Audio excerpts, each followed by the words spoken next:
ஒன்றாம் அதிகாரம். யூதர்கள் நாடு திரும்ப சைரஸ் மன்னனின் ஆணை. எரேமியா வழியாக வெளிப்படுத்தப்பட்ட இறைவாக்கு நிறைவேறும்படி பாரசீக மன்னர் சைரஸின் முதல் ஆண்டில் அவரது உள்ளுணர்வை ஆண்டவர் தூண்டினார். எனவே சைரஸ் ஆணை ஒன்றை பிறப்பித்து அதை தம் நாடெங்கும் எழுத்து மூலம் வெளியிட்டார். பாரசீக மன்னர் சைரசு கூறுவது, விண்ணக கடவுளான ஆண்டவர் மண்ணகத்திலுள்ள எல்லா அரசுகளை என்னிடம் ஒப்படைத்துள்ளார். மேலும் யூதாவில் உள்ள எருசலேமில் தமக்கென ஒரு கோவிலை கட்டும்படி அவர் என்னை நியமித்துள்ளார்.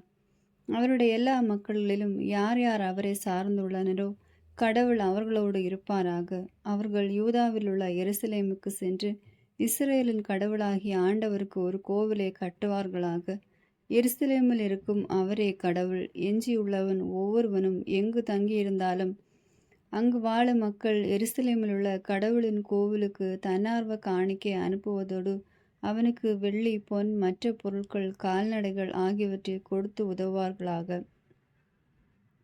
அப்போது யூத பென்யமீனுடைய குலத்தலைவர்களும் குருக்களும் லேவியரும் எருசலேமில் ஆண்டவரின் கோவிலை கட்ட செல்லுமாறு ஆண்டவரால் தூண்டப்பெற்ற அனைவரும் புறப்பட்டார்கள். அவர்களை சூழ்ந்து வாழ்ந்த மக்கள் தன்னார்வ காணிக்கை அனைத்தும் கொடுத்ததும் அல்லாமல் அவர்களுக்கு வெள்ளி பாத்திரங்களையும் பொன்னையும் மற்ற பொருட்களையும் கால்நடைகளையும் விலையுறந்த பொருட்களையும் கொடுத்து உதவினார்கள். நெபுகேசினார் எருசலேமில் இருந்த ஆண்டவரின் கோவிலுக்கு உரிமையான பாத்திரங்களை எடுத்து வந்து தன் தெய்வங்களின் கோவிலில் வைத்திருந்தான். அவற்றை சைரஸ் மன்னர் திரும்பி கொடுத்தார்.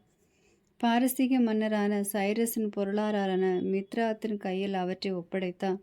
அவர் அவற்றை யூதாவின் தலைவரான சேஸ்பச்சரிடம் எண்ணி கொடுத்தார். அவற்றின் எண்ணிக்கை பின்வருமாறு: பொற்பாத்திரங்கள் 30, வெள்ளி பாத்திரங்கள் 1000, கத்திகள் 29, பொற்கிண்ணங்கள் 30, வேறு வகையான வெள்ளிக்கிண்ணங்கள் 410, மற்ற பாத்திரங்கள் 1000, பொன் வெள்ளியிலான பாத்திரங்கள் அனைத்தும் 5400. இவற்றை எல்லாம் சேஸ்பச்சரும் பாபிலோன் அடிமைத்தனத்திலிருந்து எருசலேமுக்கு திரும்பி வந்தவர்களும் கொண்டு வந்தார்கள். இரண்டாம் அதிகாரம். சிறையிருப்பினின்று திரும்பி வந்தோரின் பட்டியல்.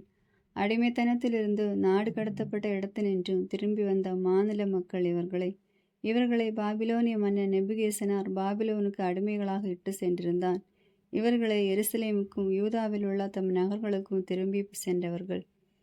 செருபலோடு வந்தவர்கள் ஏசுவா, நெகேமியா, செராயா, ரகோலியா, மொத்தக்காய், பில்சான், மிஸ்பார், பிக்வாய், ரஹூம், பானா. இஸ்ரேல் மக்களில் ஆண்களின் எண்ணிக்கை: பரோசின் மக்கள் 2172 பேர், செபத்தியாவின் மக்கள் 372 பேர், ஆராகின் மக்கள் 775 பேர், ஏசுவா, யோபாவு இவர்களின் வழிவந்த பக்கத்து மோவாபு மக்கள் 2812 பேர், ஏலாமின் மக்கள் 1254 பேர், சத்துவின் மக்கள் 945 பேர், சக்காயின் மக்கள் 760 பேர், பானியின் மக்கள் 642 பேர், வேவாயின் மக்கள் 623 பேர், அசகாதின் மக்கள் 1722 பேர், அதோனிக்காமின் மக்கள் 666 பேர், பிக்வாயின் மக்கள் 2056 பேர், அதியனின் மக்கள் 454 பேர்,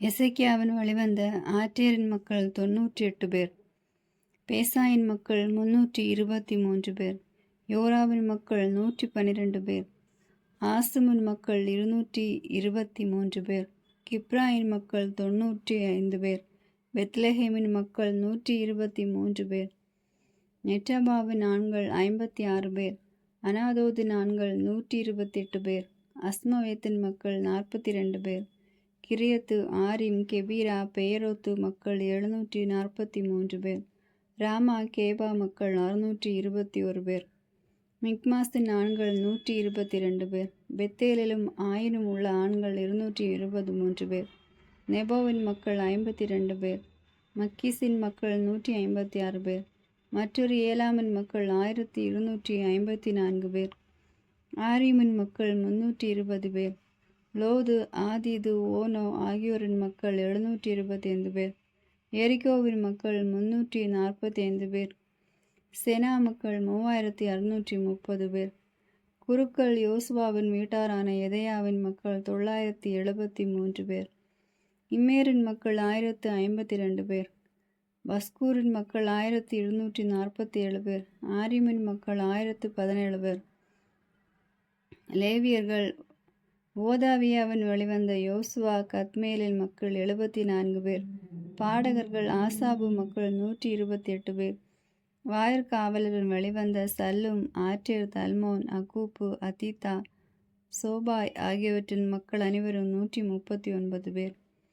கோவில் ஊழியர்கள் சிகாபின் மக்கள், அசுபாவின் மக்கள், தபாயோத்தின் மக்கள், கேரஸின் மக்கள், சியாக்காவின் மக்கள், பாதோனின் மக்கள், லபானாவின் மக்கள், அகாபாவின் மக்கள், அக்கூப்பின் மக்கள், காக்காப்பின் மக்கள், சல்மாயின் மக்கள், கானானின் மக்கள், கிதேலின் மக்கள், கக்காரின் மக்கள், ரயாவின் மக்கள், ரதிகிசினின் மக்கள், நெக்கேத்தலின் மக்கள், கசா மக்கள், ஊசாவின் மக்கள், பர்சியாகின் மக்கள், பேசாயின் மக்கள், அஸ்னாவின் மக்கள், மெயோனி மக்கள், நெபிசி மக்கள், பக்பூக்கின் மக்கள், அகுவாவின் மக்கள், அக்கூரின் மகள், பட்கலூத்தின் மக்கள், மெகிதாவின் மக்கள், அர்சாவின் மக்கள், பர்கேசின் மக்கள், சீராரவின் மக்கள், தேமாவின் மக்கள், நட்சியாகின் மக்கள், அத்தியாப்பின் மக்களுமே.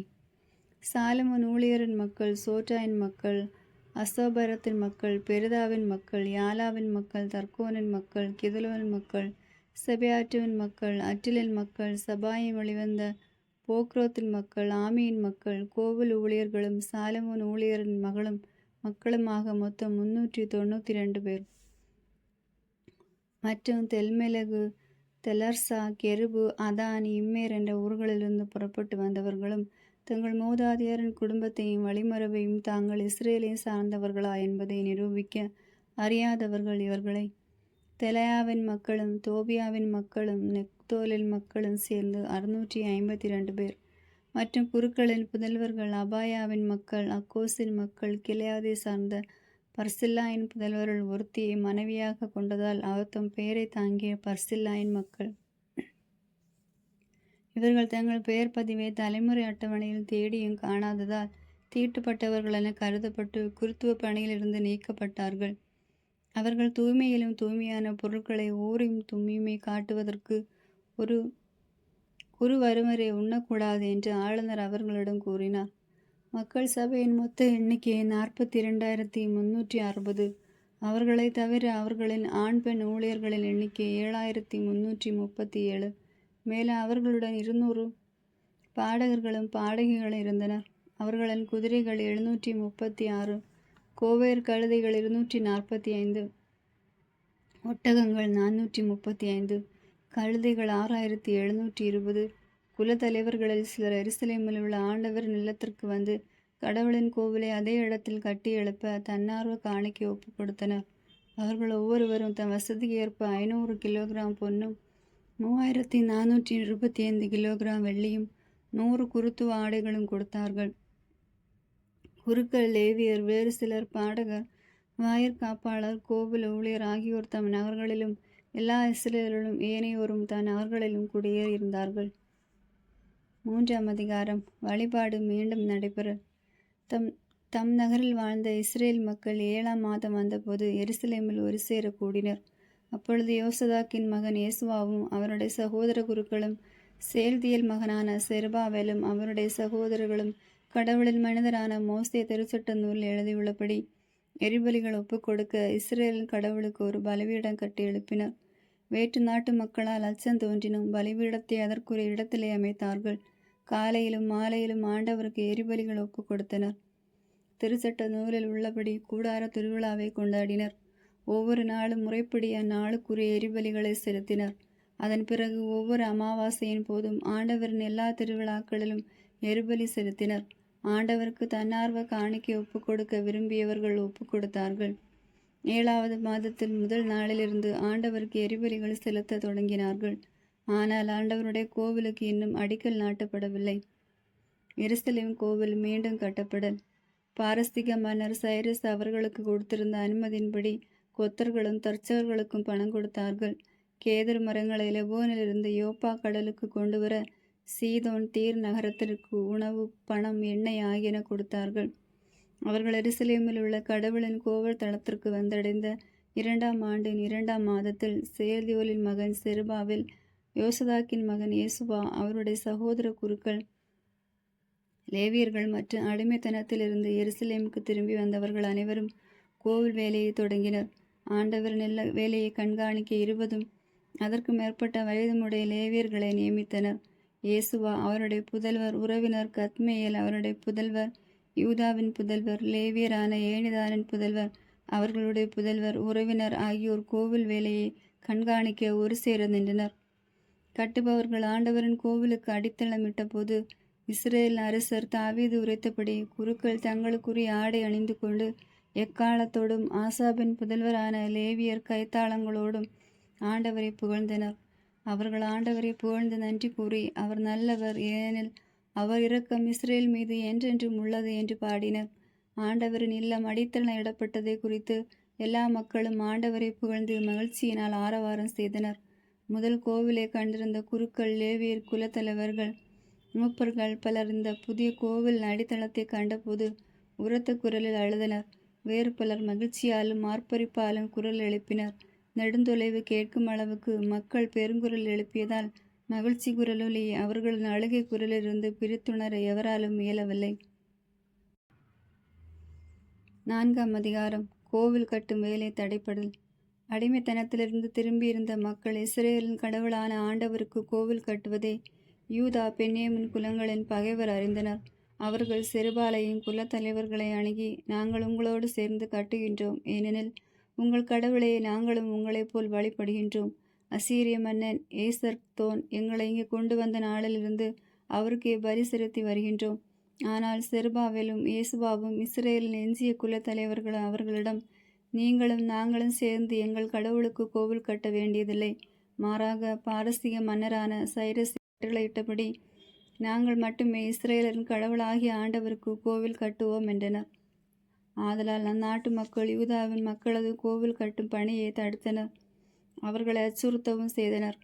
பாரசீக மன்னரான சைரஸ் ஆட்சி காலம் தொடங்கி பாரசீக மன்னரான தாரியு ஆட்சி காலம் வரை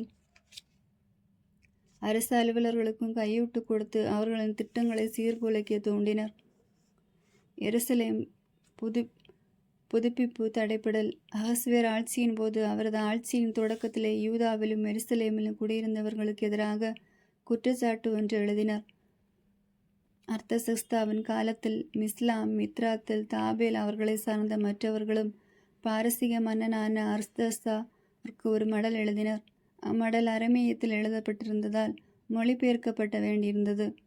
ஆளுநர் ரகீமும் எழுத்தாளரும் சிம்சாயும் எருசலேமுக்கு எதிராக அர்த்தசஸ்தா மன்னருக்கு கீழ்கண்டவாறு ஒரு மடல் எழுதினர். ஆளுநர் ரகூம், எழுத்தர் சிம்சாய், அவர்களை சார்ந்த நீதிபதிகள், தூதர், ஆலோசகர்கள், அதிகாரிகள், எரேக்கியர், பாபிலோனியர், எலாமித்தியரான சூசா நகரின் மக்கள், மாட்சியும் மேன்மையும் பொருந்திய ஒஸ்னப்பர் அடிமைத்தனத்திற்கு இட்டு சென்ற மக்களை, சமாரியா நதியின் அக்கறை பகுதியின் ஊர்களிலும் குடியேறிய பிற மக்கள் ஆகியோர் எழுதும் மடல். மன்னர் அஸ்தகஸ்தாவுக்கு அனுப்பிய கடிதத்தின் உட்பொருள் இதுவே: நதியின் அக்கறையில் வாழும் பணியாளராகிய மக்கள் அறிவிப்பது: உம்மிடமிருந்து எங்களிடம் வந்த யூதர்கள் எருசலேமுக்கு சென்று கலகம் மிகுந்த தீங்கு நிறைந்த அந்நகரை கட்டுகின்றார்கள். மதில் சுவர்களை கட்டி முடிக்கின்றார்கள். அடித்தளங்களை பழுது பார்க்கின்றார்கள். மேலும் மன்னர் அறிய வேண்டியது, அந்நகர் கட்டப்படுமானால், அதன் மதில்கள் கட்டி முடிக்கப்படுமானால், அவர்கள் வரியும் தீர்வையும் தரவோ கட்டாய வேலை செய்யவோ மாட்டார்கள். எனவே மன்னருக்குரிய வருமானம் குறையும். நாங்களோ அரண்மனை உப்பை தின்பதாலும் மன்னரின் இழிவை பார்ப்பது முறையற்றது என்பதாலும் நாங்கள் மன்னருக்கு இதை அனுப்பி தெரிவித்துக் கொள்கின்றோம். எனவே உம்முடைய முன்னோரின் வரலாற்று ஏடுகளை புரட்டி பார்த்தால் அதில் அந்நகர் கலகம் மிகுந்த அரசர்களுக்கும் மாநிலங்களுக்கும் தீங்கு விளைவிக்கு என்பதை கண்டுணர்வீர். அதில் தொன்று தொட்டு கலகங்கள் எழுதுண்டுள்ளன. அதன் பொருட்டே அந்நகர் அழிக்கப்பட்டது. ஆகையால் அந்நகர் கட்டப்படுமானால், அதன் மதிர் சுவர்கள் கட்டுதல் நிறைவேறுமானால், பேராற்றுக்கு அக்கறை பகுதி உமக்கு சொந்தமாகாது என்பதை மன்னருக்கு தெரிவிக்கின்றோம். ஆட்சியாளரான ரகூம், எழுத்தாளரான சிம்சாய், அவர்களை சேர்ந்தவர்களுக்கும் சமாரியாவில் வாழ்ந்தவர்களுக்கும் நதிக்கு அக்கறையில் வாழும் மற்றவர்களுக்கும் சமாதானம் கூறி மன்னர் அனுப்பிய செய்தி பின்வருமாறு: நீங்கள் எங்களுக்கு அனுப்பிய மடல் என் முன் தெளிவாக வாசிக்கப்பட்டது. எனவே என்னிடமிருந்து ஆணை ஒன்று பிறப்பிக்கப்பட்டு தொன்று தொட்டு அந்நகர் மன்னருக்கு எதிராக எழுந்தது என்றும் குழப்பமும் கிளர்ச்சியும் அதிலிருந்து வந்தது என்றும் கண்டுபிடிக்கப்பட்டது. மேலும் எருசலேமில் ஆற்றல் மிக்க அரசர்கள் இருந்திருக்கின்றனர். அவர்கள் பேராற்றுக்கு அக்கறை பகுதிகளெல்லாம் ஆட்சி செய்துள்ளனர். வரி மற்றும் ஆயம் வசூலித்தனர் என்று கண்டுபிடிக்கப்பட்டது. எனவே நான் மறு ஆணை பிறப்பிக்கும் வரை அந்நகரை கட்டி எழுப்பாமல் இந்த ஆட்கள் வேலையை நிறுத்துமாறு கட்டளை கொடுங்கள். இதை செய்வதில் கவனக்குறைவாக இருக்க வேண்டாம். மன்னருக்கு தீங்கு வரும் அளவிற்கு தீமை ஏன் பெருக வேண்டும்? மன்னர் அஸ்தஸ்தாவின் மடலில் நகல் ரகூம் எழுத்தாளரான சிம்சாய் அவர்களை சார்ந்தவர்கள் ஆகியோர் முன் வாசிக்கப்பட்டது. உடனே அவர்கள் எருசலேமில் வாழ்ந்த யூதர்களிடம் சென்று ஆற்றலையும் அதிகாரத்தையும் பயன்படுத்தி வேலையை நிறுத்தும்படி செய்தனர். கோவில் வேலை தொடர்தல். எருசலேமில் உள்ள கடவுளின் கோவில் வேலை தடைப்பட்டு பாரசீக மன்னர் தாரியு ஆட்சியின் 2ஆம் ஆண்டு வரை நிறுத்தப்பட்டிருந்தது. 5ஆம் அதிகாரம். அப்பொழுது இறைவாக்கினர் ஆகாயும் இத்தோ மகன் செக்கரியாவும் யூதாவிலும் எருசலேமில் வாழ்ந்த யூதருக்கு இஸ்ரேலின் கடவுள் பெயரால் இறைவாக்கு உரைத்தனர். அப்போது சேல்தியேல் மகன் செருபாவேலும் யோசதாக்கின் மகன் இயேசுவாவும் முன்வந்து எருசலேமில் உள்ள கடவுளின் கோவிலை மீண்டும் கட்டி எழுப்ப தொடங்கினர். கடவுளின் இறைவாக்கினர் அவர்களோடு இருந்து உதவி செய்தனர்.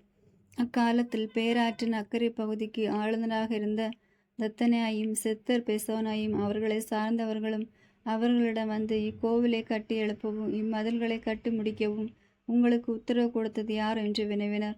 மேலும் அவர்களை கட்டிடத்தை கட்டுவோர் யார் யார் என்று வினவினர்.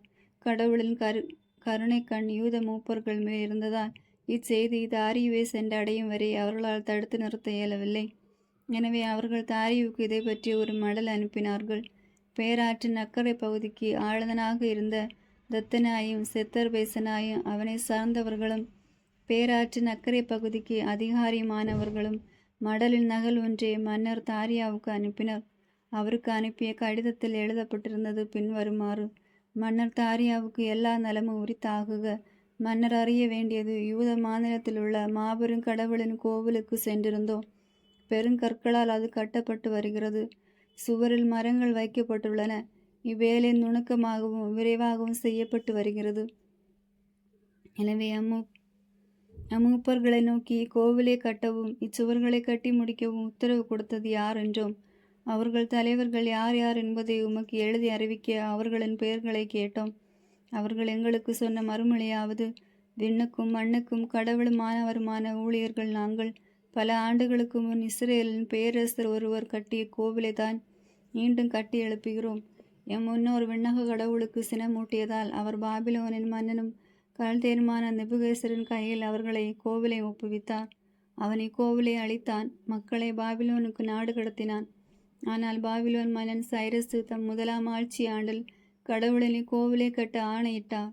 மேலும் நெபுகேஸ்னார் எருசலேமில் உள்ள கோவிலிருந்து பாபிலோன் கோவிலுக்கு கொண்டு வந்த திருக்கோவில் பொன் வெள்ளி பாத்திரங்களை மன்னர் சைரசு பாபிலோன் கோவிலிருந்து எடுத்தார். ஆளுநராக தாம் நியமித்த சேஸ்பெர்சர் என்பவரிடம் ஒப்படைத்தார். மன்னர் அவரிடம், இப்பாத்திரங்களை எடுத்துக்கொண்டு போய் எருசலேம் கோவிலில் வை. கடவுளின் கோவில் அது இருந்த இடத்திலே கட்டப்படட்டும் என்றார். எனவே சேஸ்பெர்சர் திரும்பி வந்து எருசலேமில் கடவுளின் கோவிலுக்கு அடித்தளமிட்டார். அதனால் அன்று முதல் இன்று வரை இது கட்டப்பட்டு வருகின்றது. ஆனால் அது முடிவு பெறவில்லை. ஆகவே இப்பொழுது மன்னர் விரும்பினால் பாபிலோனில் உள்ள தமது கருவூலத்தில் தேடி பார்க்கட்டும். எருசலேமில் கடவுளுக்கு கோவில் கட்ட சைரஸ் மன்னர் கட்டளை கொடுத்திருக்கின்றாரா என்பதை அறியட்டும். இதை குறித்து மன்னர் தம் விருப்பத்தை எங்களுக்கு தெரிவிக்க வேண்டுகிறோம். ஆமேன். God bless you.